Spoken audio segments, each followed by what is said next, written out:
Salut tout le monde, Sylvain Cloutier, je suis programmeur chez EZO et bienvenue à ce premier épisode de Programmation Extrême.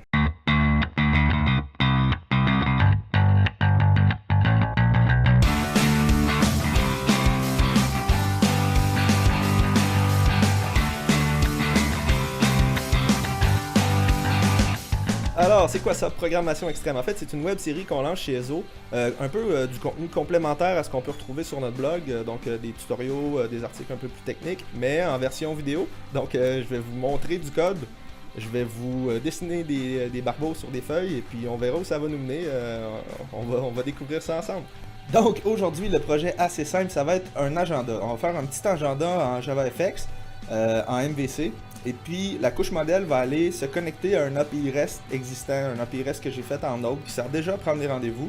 Donc, le but aujourd'hui, ça va être de montrer comment on peut, dans une application native, donc en MVC, aller utiliser notre couche modèle pour se connecter à un API REST en intégrant un peu de sécurité. Ça sera rien de compliqué.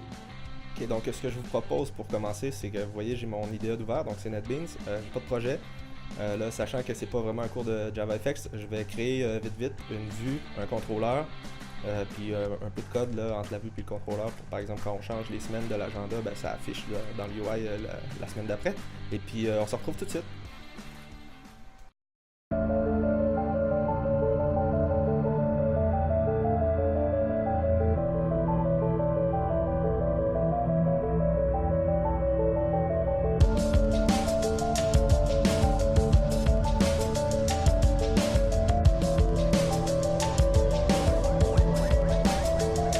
Donc, un peu de progrès. Ce que j'ai fait, c'est que quand je clique sur sauvegarder, ça affiche Hide dans la console. Rien de bien sorcier. Mais qu'est-ce que j'ai fait pour arriver à ça? J'ai un service de rendez-vous qui est mon interface qui définit le contrat de ce que devrait être un service de rendez-vous que j'ai implémenté ici avec la technologie REST. Et puis, ben là, il n'y a rien qui dit que c'est REST, mais ça va venir. J'ai une fonction qui dit simplement Hide, qui a fait afficher Hide. Et puis, dans mon contrôleur de JavaFX, mon instance ici de service de rendez-vous est injectée par mutateur, le beau mot, pour pas dépendre directement de l'implémentation qui est en restant. Mettons qu'on aurait un DAO, éventuellement, il pourrait venir s'injecter là-dedans. On pourrait débattre si c'est la bonne architecture, mais juste pour les besoins de la cause, on fait de l'injection de dépendance. Qu'est-ce que je fais pour l'injecter?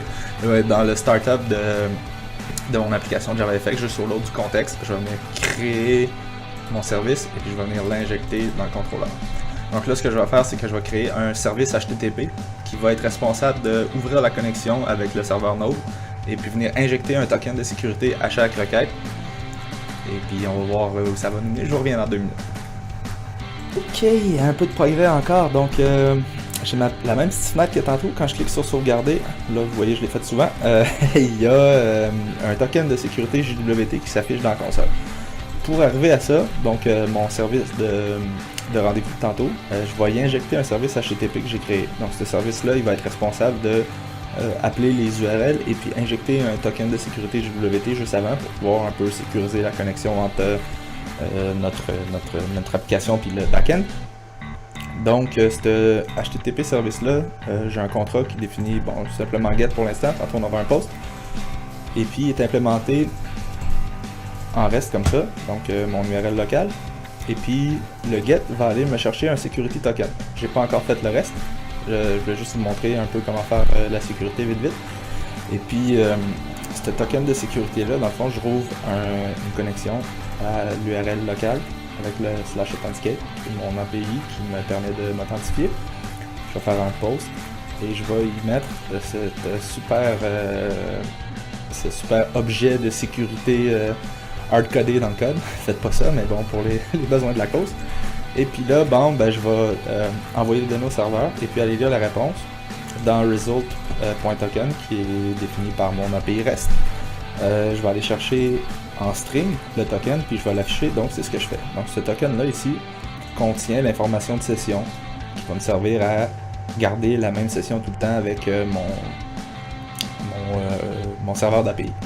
Donc là, ce que je vais faire, c'est que je vais sauvegarder ce token de sécurité là pour pouvoir le réutiliser à chaque requête et puis aller appeler l'API pour obtenir la liste des rendez-vous.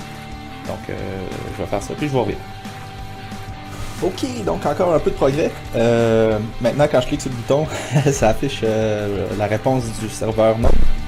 Quand je clique sur ça ici, donc vous voyez, j'ai success et puis, bon, pas de rendez-vous de retourner. Ce que j'ai fait pour arriver à ça, c'est que mon service de rendez-vous va appeler par GoGet, le service de rendez-vous que j'ai fait en Node. Et puis, mon service HTTP, lui, va aller me sauvegarder une copie de ce token de sécurité-là que j'ai ramassé tantôt dans une variable privée. Donc, évidemment, il faudrait que ça soit un singleton. Et puis là, dans ma fonction doGet, je vais chercher mon token de sécurité. Et puis, je vais créer mon URL, aller chercher ouvrir ma connexion, y passer le token de sécurité dans les headers, et puis aller lire la response, et puis l'imprimer tout court. Donc là, ce que j'ai fait, c'est que j'ai fait pas mal tout ce qu'il y avait à faire pour vous montrer comment communiquer avec un backend en REST, en Java. Donc on fait ça en deux couches. Donc on a une couche de service qui est notre couche de service normale. Habituellement on pourrait y injecter un DAO, on pourrait injecter un repository. Mais là, vu que notre data layer, entre guillemets, notre layer de logique d'affaires est faite déjà dans une autre techno, et bien on va aller purement ouvrir une connexion HTTP et puis venir y injecter un token de sécurité. Donc là, c'est sûr, c'est pas l'application la plus sécuritaire du monde. Là. On s'entend, le token de sécurité il pourrait être volé. Je suis même pas HTTPS parce que j'ai pas de certificat de sécurité. Mais bon, on voit un peu le picture global de comment ça pourrait être fait. Et puis donc si je pouvais faire un post, je vous l'avais montré tantôt ici comment faire un post là, pour venir sauvegarder le rendez-vous, je pourrais le faire aussi, mais là il commence à être un peu tard, je sais pas si vous voyez, mais 9h51, il commence à être le temps que j'arrête.